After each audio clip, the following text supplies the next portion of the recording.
Well, welcome everyone. My name is Father Charles Trujols. I'm the director of the CIC. And today life comes back to normality here downtown Washington, D.C. after election day, right? And here at the CIC, we are committed to bring the light of Christ in different ways to so many people who work and live in DC and in the metropolitan area. And today we are having this great event with our poet and scholar James Matthew Wilson for an evening of readings of his latest book of poems, St. Thomas and the Forbidden Birds. And in between the poems, he will be interviewed by Robert Royal, editor-in-chief of the Catholic Thing. Now, Dr. James Matthew Wilson is a poet. He's a critic, a scholar of philosophical theology and literature. He is the Collins Foundation Chair in English Literature and the founding director of the Master of Fine Arts program in creative writing at the University of St. Thomas in Houston.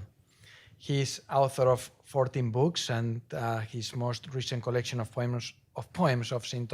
is St. Thomas and the Forbidden Birds. He has won many awards in his career, and in addition to that, he serves as a poet in residence of the Benedict XVI Institute, also a scholar in residence of Aquinas College, an editor of Colosseum Books, and poetry editor of Modern Age magazine. He was educated at the University of Michigan, at the University of Massachusetts, and he earned his PhD at the University of Notre Dame. Dr. Robert Royal, he's the founder and president of the Faith and Reason Institute here in Washington, D.C., and editor-in-chief of the Catholic Thing. He has written many books, and including 1492 and All That, Political Manipulation of History. Dr. Royal attended the University of Brown University, and he also earned a PhD in comparative literature from the Catholic University of America. And please help me to welcome Dr. Wilson and Dr. Royal.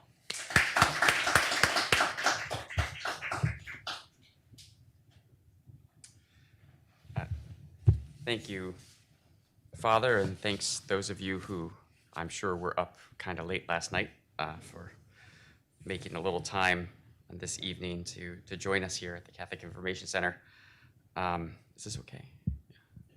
All right, so I'm just going to read a few poems, and then Robert Royal and I are going to have a conversation, and we'll see where it goes from there. So this book of mine, St. Thomas and the Forbidden Birds, has a few themes and that guide the progress of the poems. The crucial one being the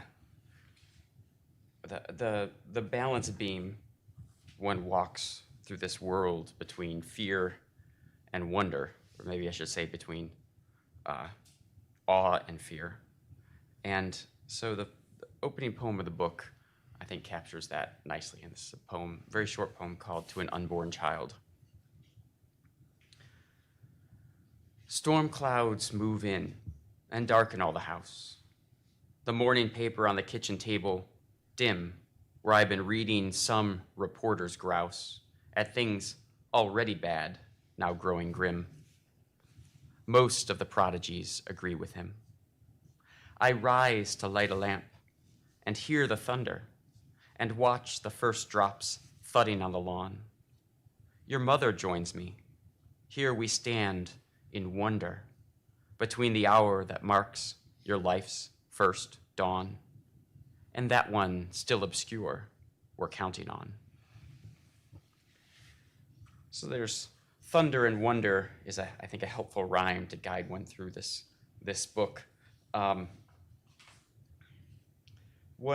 of the thunders is one that, to use what's now become a cliche from T.S. Eliot, that the world will end not with a bang but a whimper, is one of the kinds of thunder is a whimper, and that's the evident silence of our churches as many people drift away, something that Europe experienced first and that we have experienced to a much lesser extent here. So here's a poem, a sonnet, about returning to St. Thomas Aquinas, my own childhood parish. Return to St. Thomas. Here we are with 5 children we've amassed, the nave a bloated hull of tin, the cross dangling from double chains, its weight of loss moored in midair as listing decades past. A few gray heads behind recall a past when that bright sharded window cast a gloss on pews packed full. However time's waves toss the church, it bears its people to the last. That's not the obvious lesson it once seemed, as I turn toward strange faces offering peace, and fail to find those who were born with me through all the sacraments, those taught to see in every fall a chance to be redeemed, never suspecting prayer might simply cease.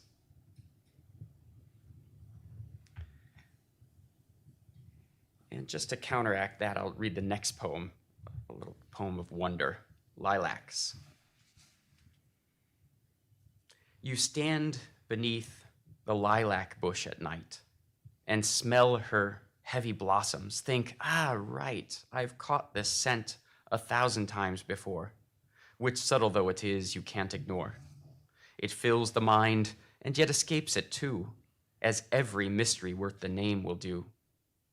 Perhaps that's why, like baby faces, ants, the curious innards of a marshland's plants, like love songs or the neighbor's lab you pet, no matter how familiar, we still get a pulse of wonder and a hint of fear that some ethereal visitant draws near.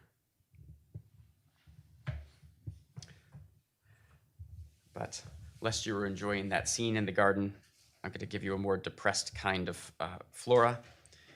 Here's a poem. It's not the only one I've written, but one of the things that most troubles me is the abandonment of old rites. That is to say, the abandonment of all of those customs and manners that make life halfway decent, even when it's often barbaric in one way or another. And so here's a sort of, I suppose, in retrospect, probably a Samuel Beckett-inspired poem, A Withered Tree.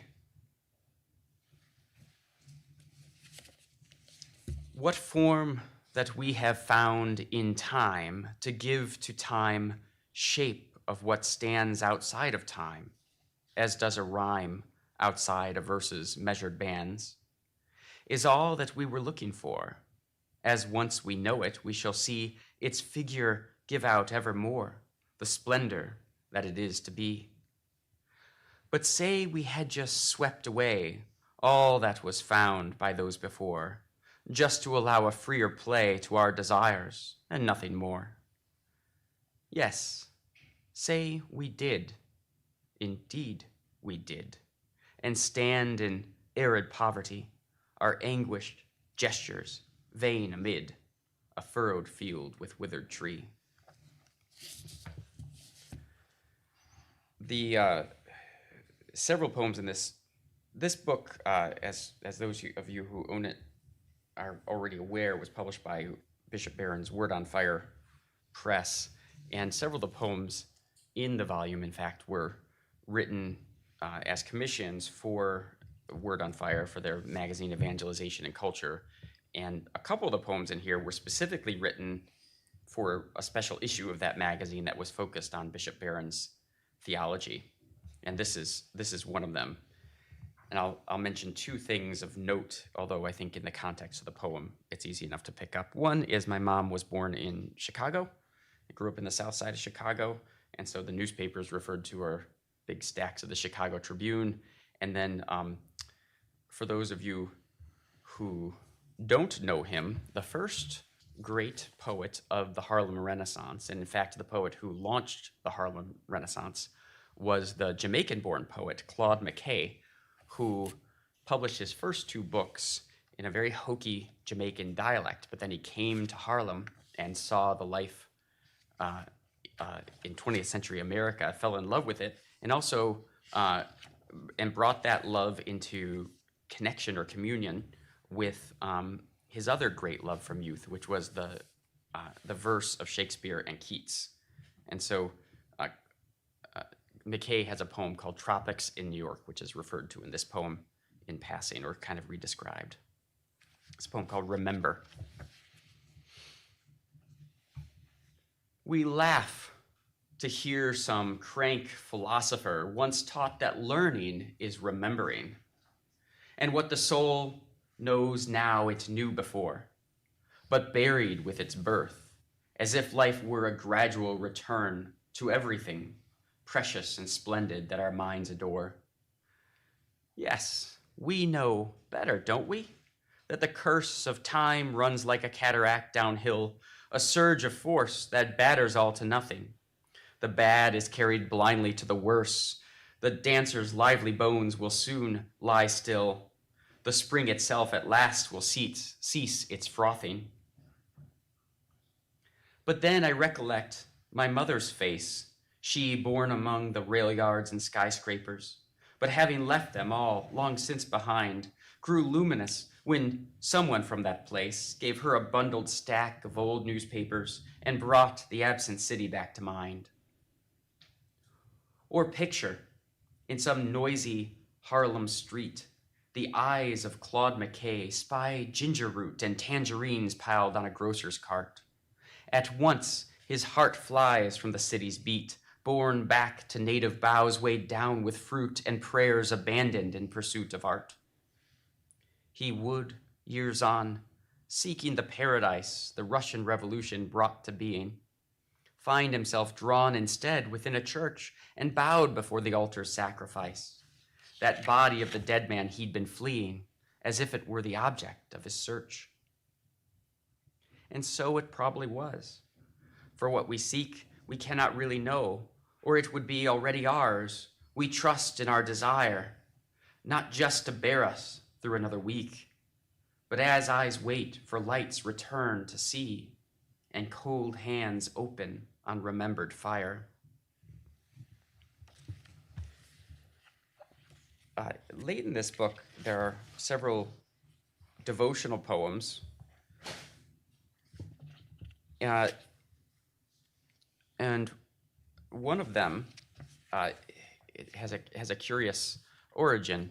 I was just doing my morning prayers one day, and I came across a passage from the patristic theologian Jacob of Sarug, and it was just a beautiful, evocative, really over-the-top, frothing with imagery and figures of speech meditation on the visitation.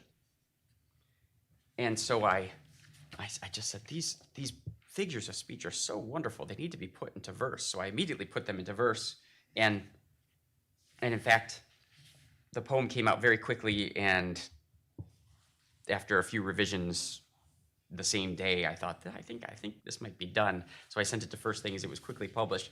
Only after the poem had been published did I actually get to know who Jacob of Sarug really was, and realize that all of this prose that I thought I was translating, in fact, of course, had originally been written in verse, like quite a few of the early church fathers. Jacob wrote all of his theology as a poem. And so on Saturday Night Live many years ago, John Lovitz did a joke, or John Lovitz had one of his characters said this song we translated into French and then back into English again. And so I was just sort of translating from verse to prose, back to verse. Elizabeth to her cousin after Jacob of Serug. Blessed are you, O maiden. Bless the fruit which dwells within your womb, beloved in that holy rest whose secret comes to sacred bloom. And blessed is this virgin birth which shall uproot sin from the earth. Who grants this favor to me now, that you should come, O blessed one, bearing the great who is made low? By his own will this thing is done, the mother of a king, and yet it's at my wooden door we've met. Let every mouth speak out your praise, and all the seraphim stand shaken. Your womb contains the brilliant rays that from a living flame shall waken. This world whose sleep in sin-black night gives way before new life and light. The gardener who clears the thorns, a lion's cub whose jaws shall roar louder than all of Joshua's horns, and drive all craven wolves before. Such is the Son that all shall see, arise from you as from the sea. But who am I that you should come, bearing the one who made the world? Who is its savior and its sum, and yet within you now lies curled? I am unfit, ancient of days, to welcome you or speak your praise. But lady blessed and full of grace, I see your beauty and rejoice, the radiant flush upon your face, a living water in your voice, disclosing what alone you know, that light and word within you grow. No angel spoke this truth to me, but he who dwells within me stirred. The moment that my eyes could see your distant form and my ears heard your call as down the hill you came, bearing that secret, ancient flame.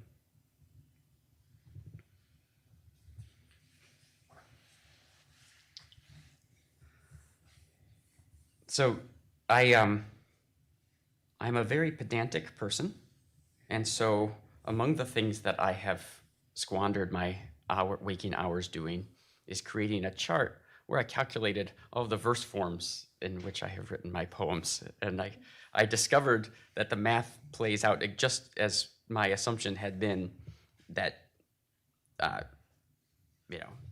a quarter of my poems are sonnets, quarter of them in different verse forms or different rhymed forms, or excuse me, half in different rhymed forms in addition to sonnets, and then 25% are in blank verse. And so it would be a pity for me not to read at least one blank verse poem this evening. So here's a poem from a November very different from this one, from the one we're in now, November, well, not that different actually, now that I think about it, it's probably November 2020, An Encounter. I've been away all day, and coming home, I can't believe it. All the kids are leaping to tell me what's transpired in my absence. They're at the store together, 5 of them, propped in the shopping cart or following it, their mother slowly leading down the aisle to get the toilet paper, bread, a roast, and for the birthday coming on the weekend, a heaping cake, balloons, and paper plates. She moves in silence, all her thought consumed by what is on her scratched-down list and what has been left off, so frazzled, hurried out the door and trying to get things loaded up and back before I come in from the train. But then they hear a noise, and all the kids and then my wife look round and see a woman who stares at them, then whispers to her son, a smile of contempt upon her lips, then laughs and whispers to the boy again. Rehearsing this, the family's like a flame burning to share their righteous indignation. But listening and trying to imagine, I just grow restless, wishing I had been there, had put myself before that gaze of scorn. That woman, who was she? And her rank spawn to step between them, shame those eyes and mouths. But it was just a passing episode. The kids take turns retelling, while my wife insists that it was hardly anything. Meanwhile, in days to come, I place myself again into that scene, again. I write myself into it, stage it over. I play the whole thing over with me there, and no one else to meet those viewless eyes and turn them back upon their lousy selves. Rage grows, achieves its pitch, then wears away, and all within a void of fantasy, from which I scarcely feel myself emerge. And when I come at last back to myself, I find the children shouldering each other, their elbows jockeying to reach the front, to get their fingers on that open sack, which in the clamor now begins to spill upon the kitchen counter, then the floor in blue, in red, in yellow, pink, and green, the tight and shriveled petals of balloons. The children's clutch and squawk with such a racket, pouncing upon the colors as they fall. I cannot tell if it is joy or rage. Let's end with a poem about joy, the love of God. The love of God is earlier than man, present to us before we were to it. The love of God sustains and nourishes and puts in being what had never been, save that it was first loved, and being loved had been at all. The love of God comes down and walks among his creatures as their friend, and dies among his children in their rage. The love of God has journeyed into hell, and all once closed is opened by that love. The love of God stands fearsome o'er our heads. The love of God has entered in our breasts, and there the love of God will dwell, where he was from the first, the center of ourselves. For all things turn about the love of God. Thank you.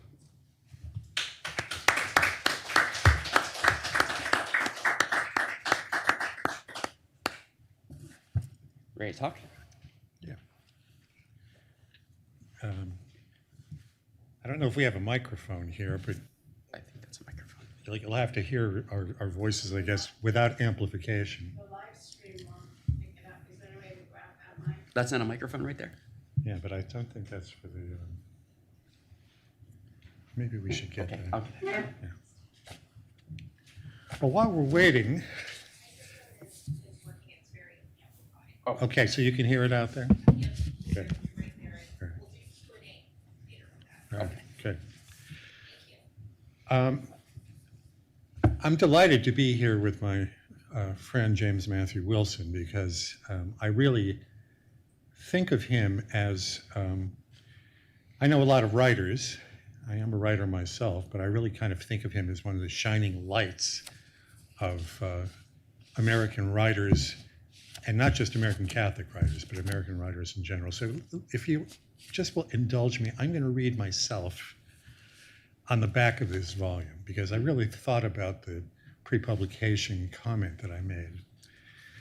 It's been said that a poet is a man who, in a lifetime, manages to be struck by lightning 5 or 6 times. James Matthew Wilson has managed that in this one book. These poems are formally beautiful, humanly rich, intellectually strong, surprising and varied, all things we need just now in great abundance. Now, I'm going to embarrass James a little bit and tell him and say to you that our friend Dana Gioia, who was the director of the Arts Endowment here in Washington some years ago, was a poet laureate of California at one point as well, has said about James that he is the future of Catholic letters in America. No pressure, James. And I think that's correct, because if you were listening to what he read to us, there's an ambition, a term that's not exactly positive all the way through this book, but there's an ambition in his work that I find quite striking, that it's formally beautiful. And we all know how important it is. We talk a lot about beauty these days in the church that seems to have been absent, but he's formally beautiful, but he's also constantly pursuing the truth. So he's got the beautiful and the true, and also the good, I think. And if you read through these poems, you're going to be struck by how attentive he is to what goes on in nature, what goes on in a family, what goes on in a human soul. So for me, this type of work is something that's quite rare. And I think it's rare because of a kind of, there's a poem in this collection called High Seriousness, in which James laments that his undergraduate students are not taking seriously. I'm going to actually read this. I'm reading him now. Read this passage where he says about those students, "Those arguments we had about the art of poetry, its craft, what lasts and fades, and my mute glare of anger toward those who sat there indifferent.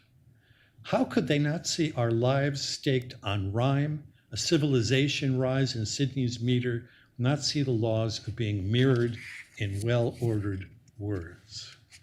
It's quite an interesting question, because poetry has carried along civilization at many points in our Western history. I mean, you think of Dante, you think of Virgil, you think of Homer. These are great poets, and maybe we can't aspire to that same sort of significance now because of our cultural situation. But the fact that I think James has pointed to that, and in fact, later in the poem, he says, this is on page 96, "We need, in fact, to be thrown down, hoarse bolting and blinded by the gravid flash of truth, which suffers no glib smiling if we're ever to heed our calling." That's obviously a St. Paul on the way to Damascus moment.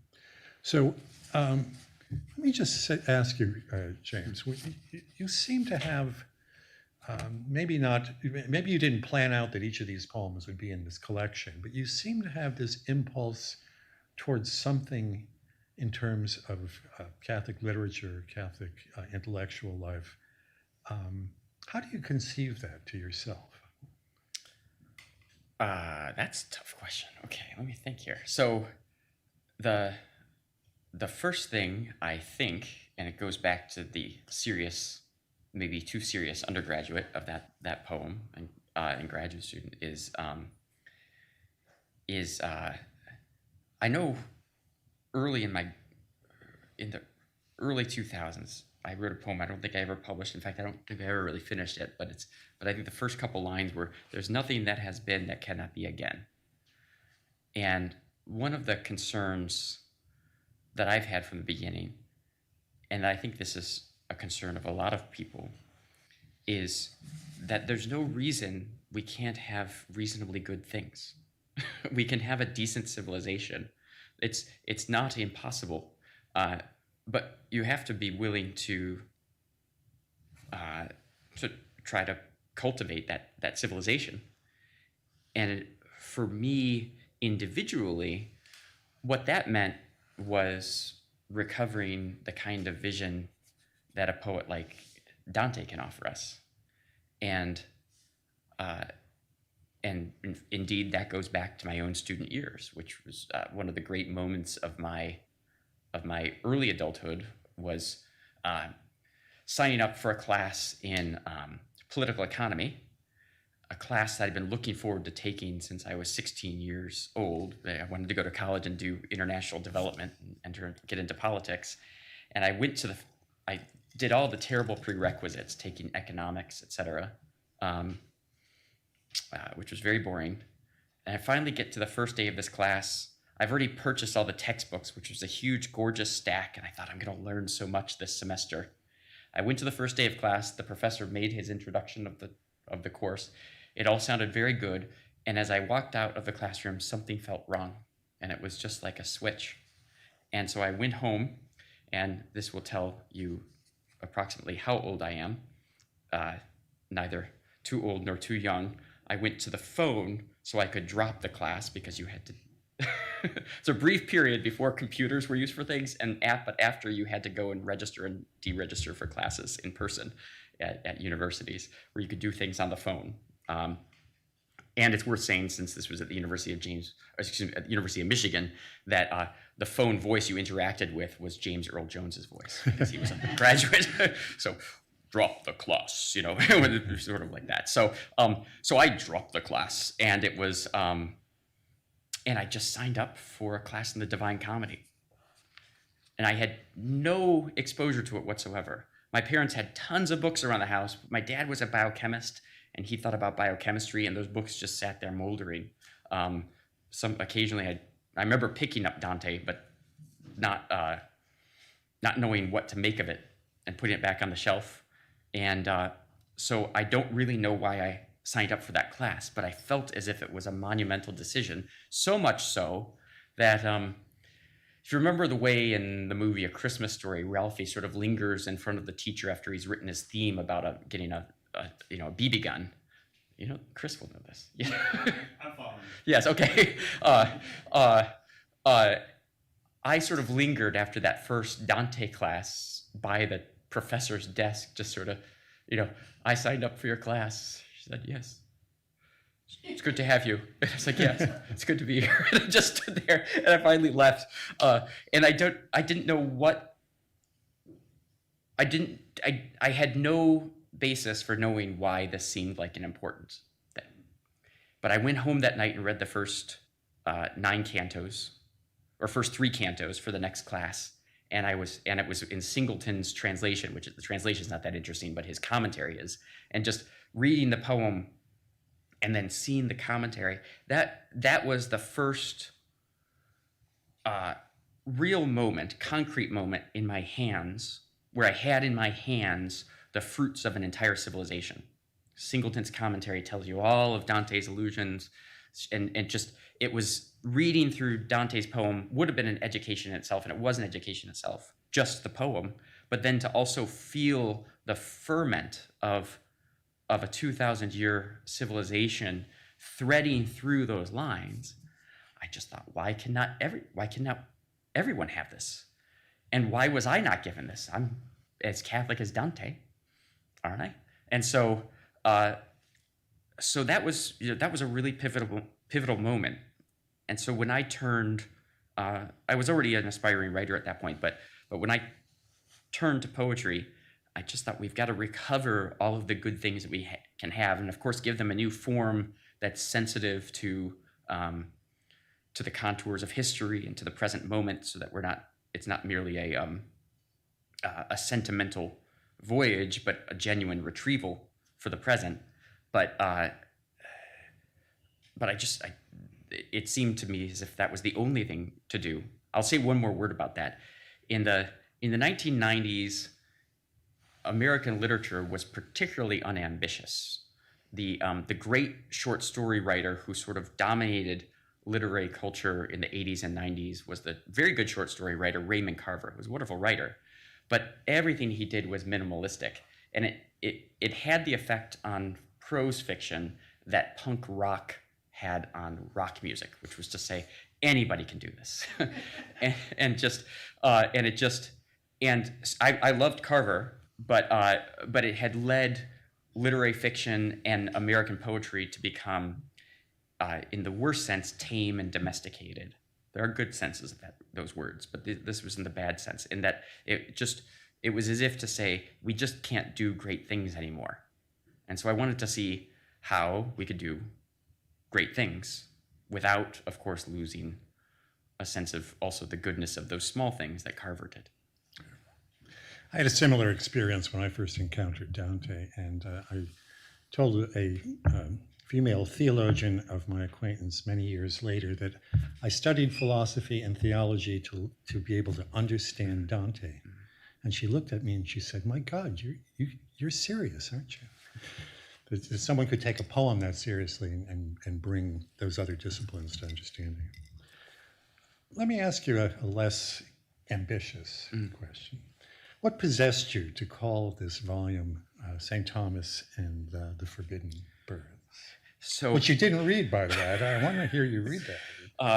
Yeah, I'll read that. Right. I'll read it for you in just a second. I didn't read it because I've been reading that poem at every reading I've done for this book, pretty much. In the last couple, I've seen if I could get away without reading it.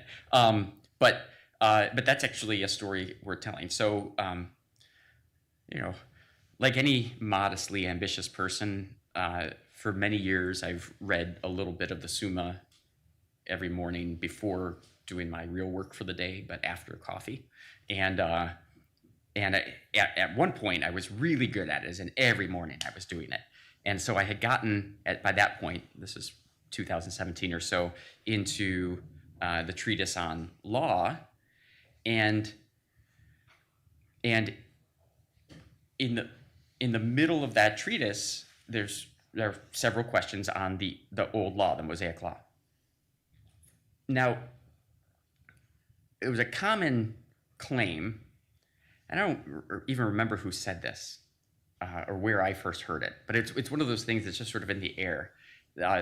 People who love the church fathers but are part of that ressourcement school, who then tend to be sometimes a little bit prejudiced against scholasticism and Thomas Aquinas, sometimes they'll say absurd things that are not true. And one of them is that the typological kind of study of Scripture, where you're reading through the literal into the figural significance of things, is a kind of theology that Augustine and virtually all the church fathers practice, that somehow that couldn't take place within Aquinas' scholasticism. That was the claim. And that was in writing somewhere, but who knows where. I read it and said, and snorted, and then moved on with my life. So then here I am reading scholastic philosophy, and I open up to this question on the old law, and there's a question on why Moses forbade the consumption of certain kinds of birds. And it's incredible. It's a very long article and a very long list of birds. Moses forbade a lot of birds. And Aquinas has a theological and moral explanation, a symbolic explanation, a figural explanation for each of them. And I thought, that proves that you can do typological analysis, where you're reading into the spiritual significance of things in a scholastic context. Here it is right there on the page. But also, much to my joy, it wasn't just a sort of figural, spiritual interpretation of Scripture. It was Thomas Aquinas, the great saint and philosopher and theologian, coming as close as could be to that other great genre of medieval literature, the bestiary. Yeah, we had a friend in Pennsylvania who collected medieval bestiaries, and they're amazing. They're amazing texts. So I just said, these things are so witty, they're so clever, they just need to be put into heroic couplets. So I just copied down Aquinas' prose and sat at the desk and started making couplets of his own words, not intending to write a poem. But by the time I'd done that, I could see the old saint in his room speaking out to his amanuenses, his 3 amanuenses. And I could see him moved by the plight of the world and being moved to pray for it. And I thought, this is going to be a poem. And in fact, as soon as it was done, I said, no, this is the best poem I've probably ever written. And it's going to be the title poem for my next book, it'll govern the themes of it. Should I read it? Read it. Okay. Read it. It's not likely to become one of the foundational texts of the Audubon Society, but... John Finlay, the Catholic poet and Catholic convert, has a poem about Audubon, and unfortunately for the Audubon Society, the best lines in that poem are about Audubon's success in blowing away a few birds with his gun. So it's not a sentimental poem. Okay. St. Thomas and the Forbidden Birds. Beyond the window, morning sparrows made their song, as if the whole world's goodness paid its plenty out for them and them alone. The old saint heard their joy and squelched a moan, as his legs stiff and heavy still with sleep, arranged themselves beneath his cassocked heap of belly. Where had he left off before? He asked the 3 amanuenses, more for their sakes, sprightly fingers, sluggish minds, than his. One said with the forbidden kinds of birds, and what their figures signified for Moses, who charged the eagle's flight with pride. Aquinas sat a moment, mind withdrawn from his mouth's taste of buttered loaves, the dawn without, the wish for more wood in the fire to clear the frost from stone, or to admire the cool, swift brilliance of all he said, as a swan plumes its white and well-turned head. He spoke, The long-beaked ibis feeds on snakes to represent the man whom nothing slakes.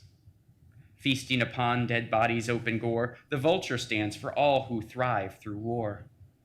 When Noah let the raven out to fly, it never did return to signify such men whose souls are blackened by foul lust, or who unkind won't pay back trust with trust. The plodding puffball ostrich is that which figures all those weighed down with growing rich, and hearing God's call, plant their soiled head. Plovers, like gossips, on stray words are fed. And who, on seeing the gull, does not admire that its bright wings to heaven may aspire, and yet it wastes its hours adrift at sea, gorging on fishy sensuality. The hoopoe builds its nest on heaps of dung, just as despair's eyes view the world all wrong. He paused then at the thought of earthly sorrows, our sickly past, incarnadine tomorrows, the myriad things that whistle arcane truth to please old minds and to instruct raw youth, and bore down on his broken knees to pray for such a world that had so much to say. Beautiful, thank you.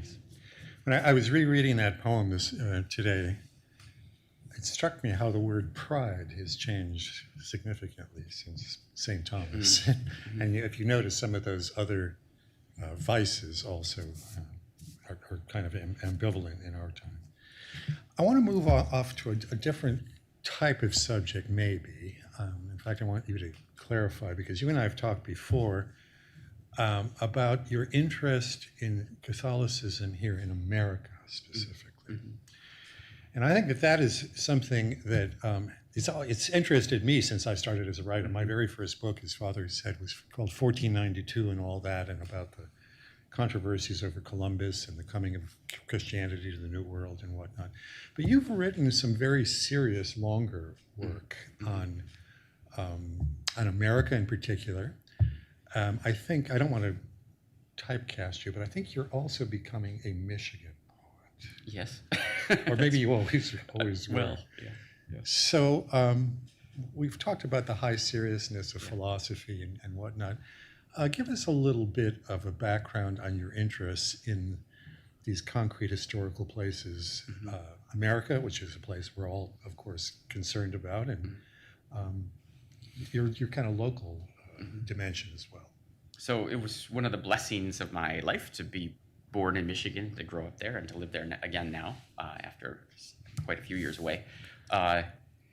And one of the signs of that was growing up in what was still in some small ways a bit of a Catholic subculture. I just heard Dana Gioia speak last week at Notre Dame, and he referred to his childhood in Hawthorne, California as growing up in a 13th century village. I wouldn't go anywhere near that far.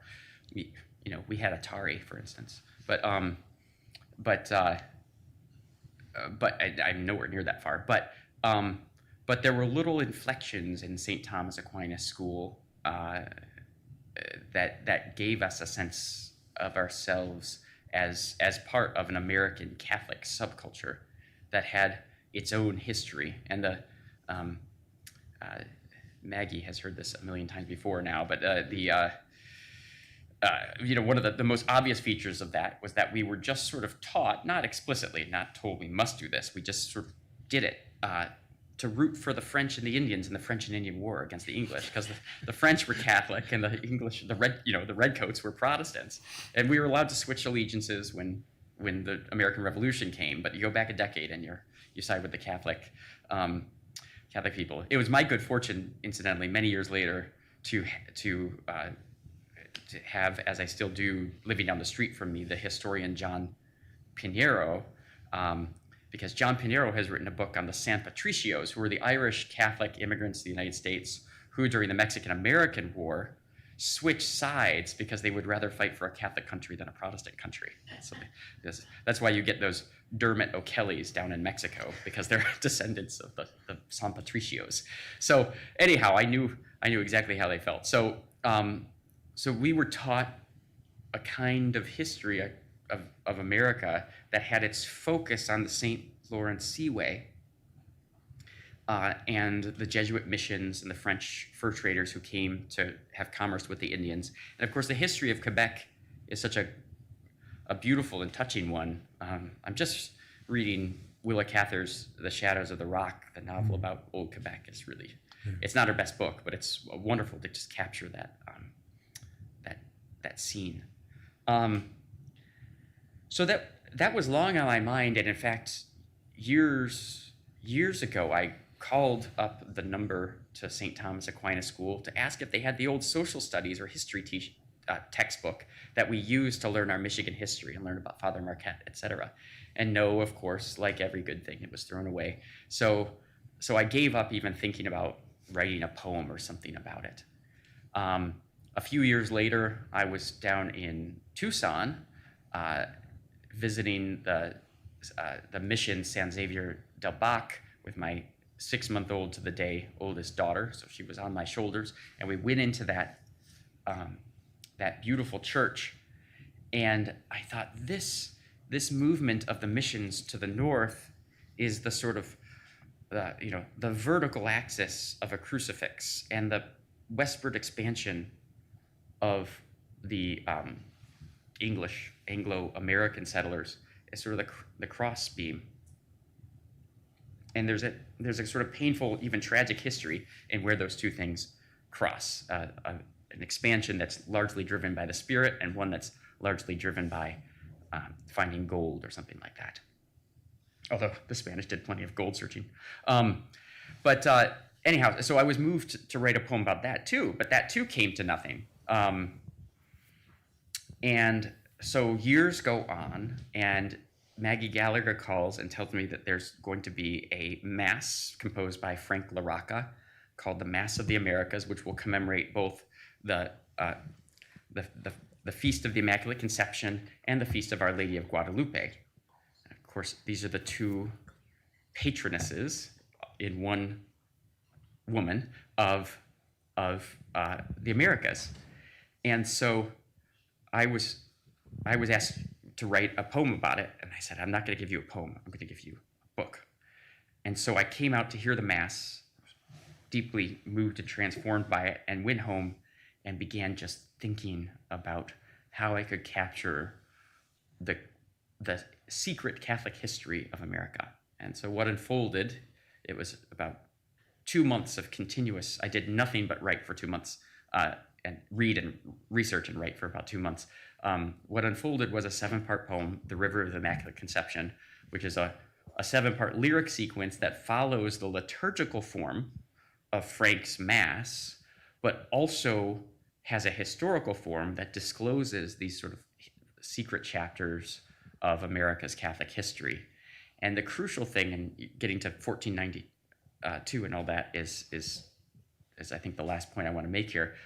One of the crucial things that I experienced there was realizing that oftentimes the settlement of the Americas was a bloody and unjust affair, and that led me to see something in the original Aztec text, which I was using specifically to write about Our Lady of Guadalupe. One of the earliest accounts of that apparition is in the Nahuatl language, and it's been translated, so I was able to get access to it. One of the things that really conveyed to me was this. I think when a lot of us encounter things about Juan Diego and Our Lady of Guadalupe, we think, here's an apparition to the Indians, to the Aztecs, to the natives, to teach them that they need to convert to Christianity.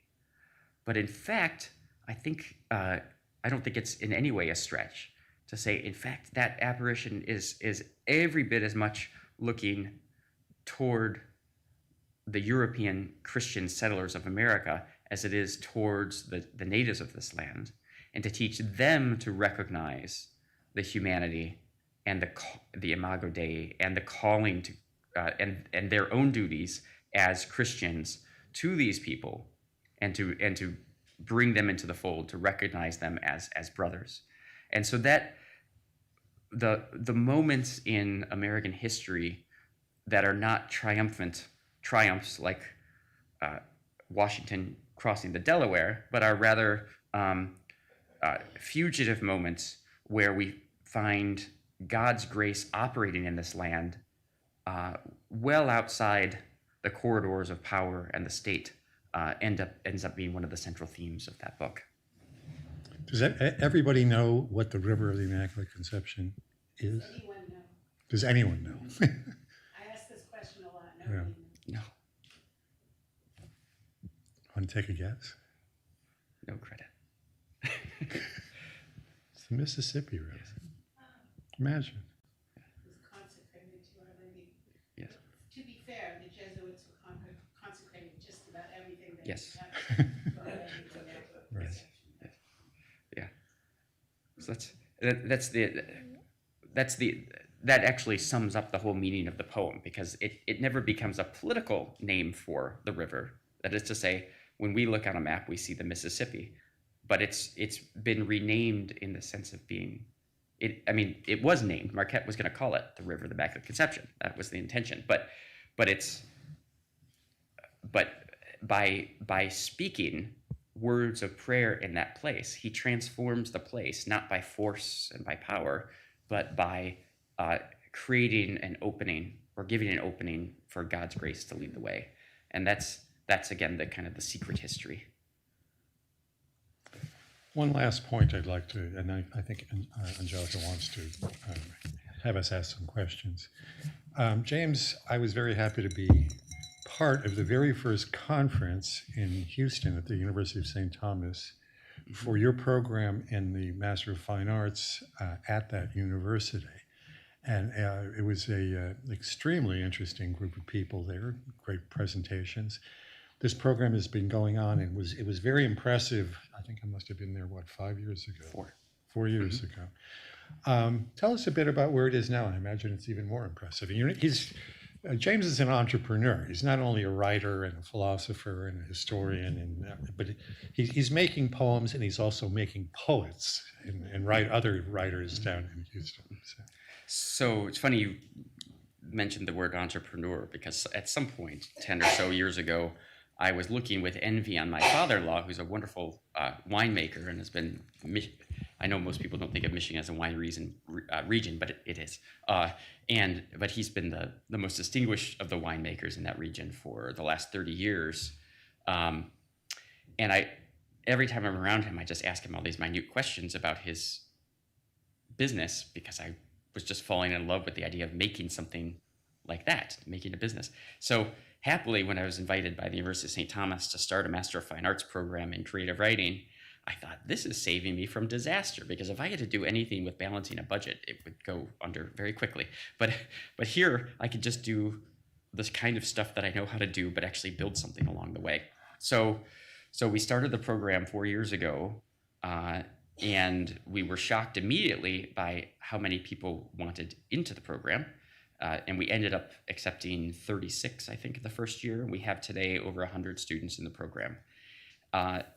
And it's usual to say, and this is the case with most of the hundreds of Master of Fine Arts programs in creative writing that exist, that most of the people who come into those programs will not become writers. In fact, the number, this is going back 20 years, but the number historically was something like 75% of writers who enter a Master of Fine Arts program quit writing altogether after they finish the program. So you might say MFA programs fulfill Flannery O'Connor's promise that they discourage a sufficient number of writers.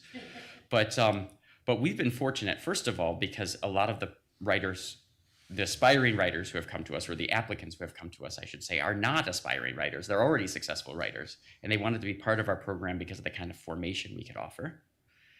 But also, we've had quite a few people who are really rookies, who have had no publishing experience and are coming to me not even knowing the basics of verse craft, so I'm teaching it to them, which is one of the main things I wanted to accomplish with the program anyhow, so I'm happy to do it. One of those students won a National Canadian Book Award after her second year in the program. One of our students who just started this last year won the Robert Frost Prize this last summer. And those are just a couple of prizes on top of innumerable magazine publications, both of poetry and fiction, but also one of the things we are training our writers to be is not specialists, not mere specialists in a particular genre, but to be men of letters, people of letters who are not only going to do original creative work, which of course is the focus of the program, but are also going to be articulate people who are capable of writing for magazines and newspapers and becoming critics and essayists who will serve as ambassadors and representatives for the best of literature. There's plenty of criticism in our day. There's plenty of people writing about literature. Not all of them are genuinely concerned with the good stuff. And so if we can get good accounts and good essays written about what makes literature good, what makes it worth your while, and what makes it not just, something you do as penance as part of your grievance studies course at a state university, then we could actually have something like a literary culture again. And so it's been great because they're doing that.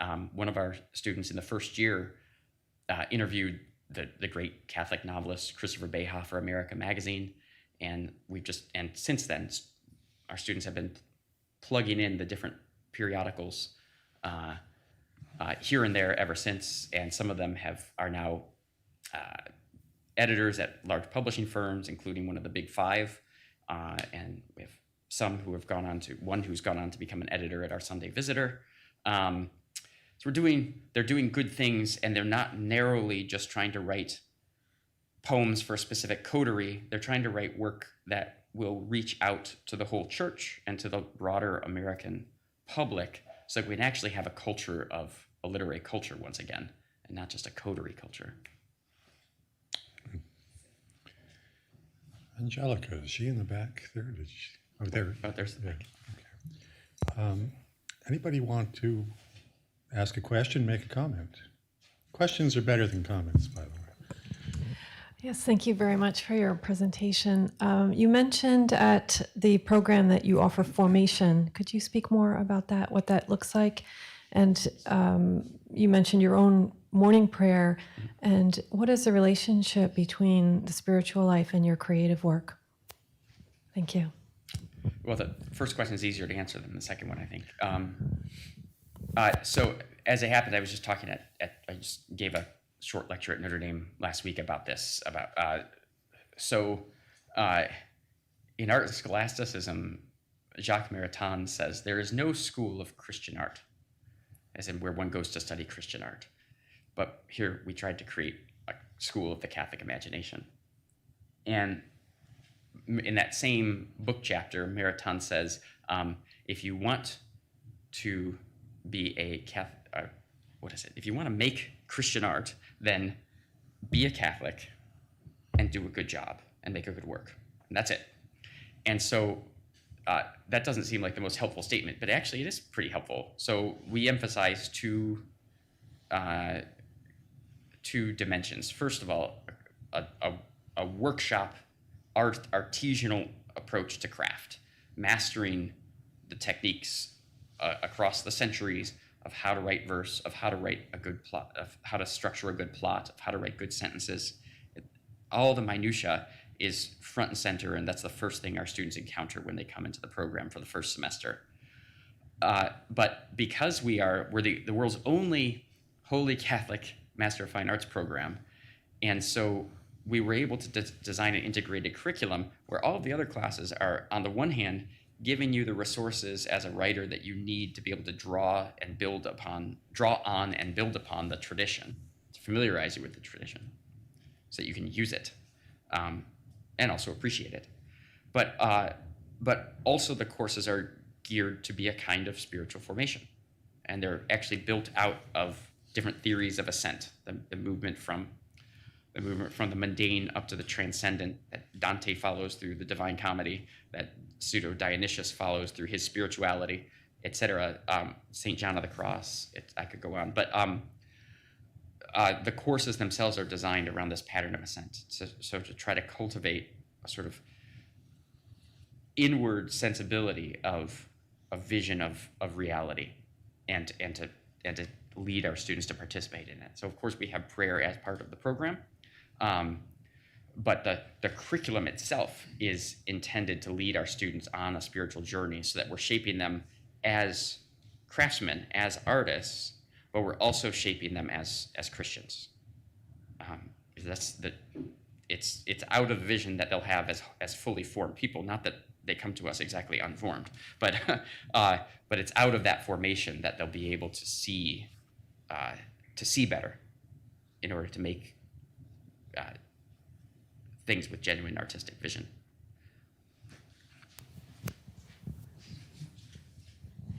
Mary Claire Kendall. Well, I'm a writer. I have a book coming out on Hemingway's faith. And apropos of which, I see you're from Michigan. You said you're from Michigan. Frederick Baraga, Bishop Frederick Baraga. You're familiar with him? I mean, I know of him. Yes. Yeah, he was an author of Christian poetry and hymns in Native American languages. So, but I think his cause of canonization is proceeding apace. And I think he formed. I think that area is amazing, the Catholicism and what he did. So, I guess I need to ask you a question, don't I? What do you think is the way to form writers and how do you think the poetry that you write, how do you think that is essential to developing a writer? Well, the first thing I have to say is that your publisher sent me your book, and I was supposed to blurb it. And if it's not too late, I will, because I really wanted to. Oh, that would be lovely, lovely, lovely, lovely. If you want to write a review, yes, they do it online now. The blurbs, there's 3. Okay. Those slots are taken. Okay. That would be lovely. Okay. Yes, I keep a handwritten to-do list every week, and of course I almost never get to the bottom of it, but always at the bottom of it is blurbs ? Because. And the only blurbs that ever get written are the ones where the publisher harasses me. And unfortunately, your publisher didn't harass me enough. So but I was looking forward to it. I was very excited because we were just teaching in our summer residency that Robert was at a few years ago. Last summer, we did In Our Time as one of the texts for the students because we wanted to show them how Hemingway put his first short story collection together so they could start thinking about what a good short story collection might look like. And so Hemingway been on my mind, and then your publisher wrote, and I said, yes, this would be wonderful. But then I got caught up with a million other things. So. Hemingway wanted to be a poet, but he didn't, that's not where his talent lay, and he was steered away by I'm hungry. Yeah. One of the people that formed him in Paris, and whose name. Yeah. So I'm sorry. I need to get some water because I'm so hungry. Yeah. But the famous one, his name is escaping me. Ford. Ford Maddox Ford or Ezra Pound. Thank you, okay. Ezra Pound. Okay. Thank you. Yes. What was your question? So, poetry to forming a writer. Of course, Hemingway is famously. Yeah. I've never written poetry, but I think it's important. I got a quick answer for that, which is,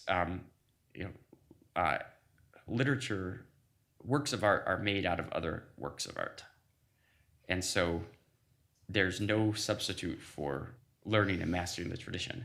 That doesn't mean that one's work needs to be full of showy allusions, etc. Mm-hmm. But it needs to, as T.S. Eliot put it, you need to have the tradition in your bones, mm-hmm.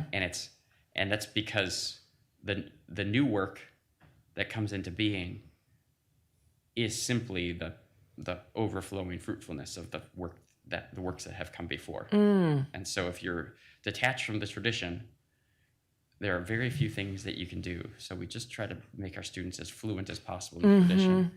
tradition. This has been on my mind just because I was just teaching our students Etienne Gilson's fascinating but also infuriating book, The Arts of the Beautiful. And Gilson's emphasis is that art is making. It's not knowledge, it's making. And so knowledge may enter into it, but it's inessential. The essential act is making. And in one sense, he's right, but in one sense, he's wrong. I just don't think, I don't think it's possible for human beings to do anything that is not effectively a response to what's prior to us. You know, we're called into being by God, and our living in the world is our response to that being called into that first call into being.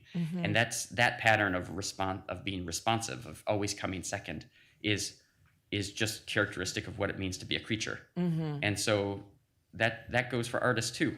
The new work you make is always going to be in response. And so if you don't have a deep sense of the tradition, if you don't live with it and abide within it, then your response will simply be impoverished. It might be a response, but it'll be impoverished. So we want to just have a deep formation where they really know everything. So our students, you know, a lot of MFA programs will just read contemporary work, nothing more than 10 years old sometimes.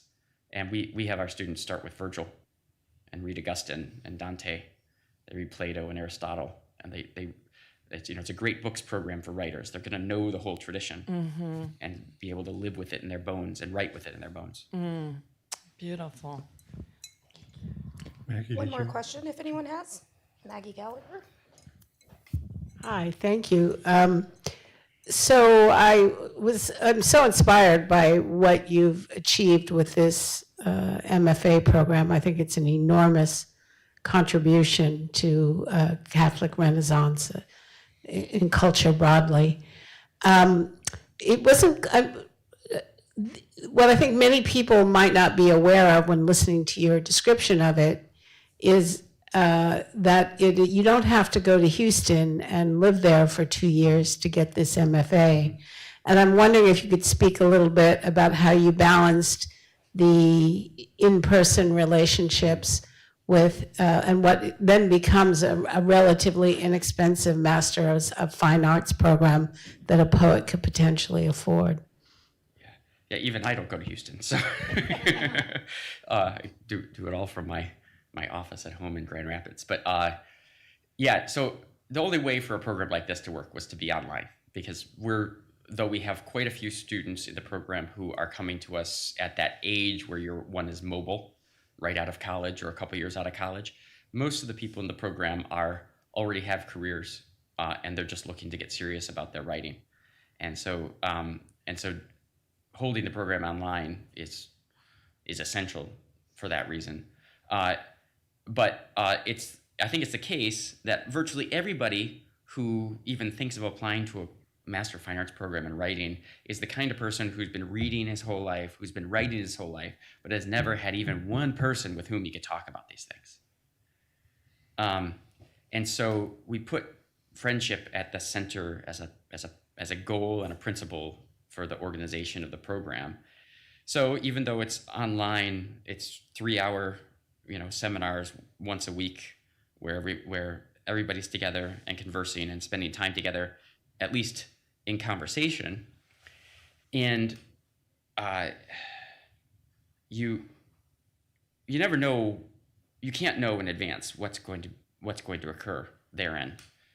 The moment I knew that we were doing something really special was as I was planning to host Dr. Royal and Dana Joya in Houston that first summer for the 10-day summer residency that is optional, but most of our students have wanted to do it. I wrote all the students and I said, well, there's on-campus housing if you'd like to stay in the dorm, which they did the first year, never again. But so write me if you want on-campus housing, and if you want a roommate, if you want to share a room, let me know who, with whom you'd be willing to share a room. They all wrote with their roommate picks. That is to say that off camera, off Zoom, off the outside of the class, they were building friendships all along, and they were getting together in person or on the phone or on the computer all year long, and were building deep friendships that were founded in the classroom, but had developed well beyond what you could do just within a classroom. So much so that one of our students, her husband was hit by a car while he was out bicycling, and another student came down and took care of the kids while the wife was in the hospital taking care of her husband. And we also look for opportunities to get together beyond it. So as I mentioned a couple minutes ago, I was just at Notre Dame Center for Ethics and Culture conference this last weekend, which was also a conference on the Catholic literary imagination. So Dana and a lot of other writers were there. We had, I think, 30 of our students present, maybe more. And, out of 100, why? What does that tell you? It's they want to be together, and it's because they love each other. And they have come to love each other because they can tell we're doing something really good and special together. Dr. James Matthew Wilson and Dr. Robert Royal. Thank you both for being here tonight in a very unpredictable environment. Dr. Wilson's book is on sale at the Best Catholic Bookstore on K Street Northwest in Washington, D.C. And you might find a few of Dr. Royal's tomes as well, and I'm sure he'll be able to sign them for you too. But please join us for a light happy hour outdoors. And if you want to buy the book, Gerard is at the register.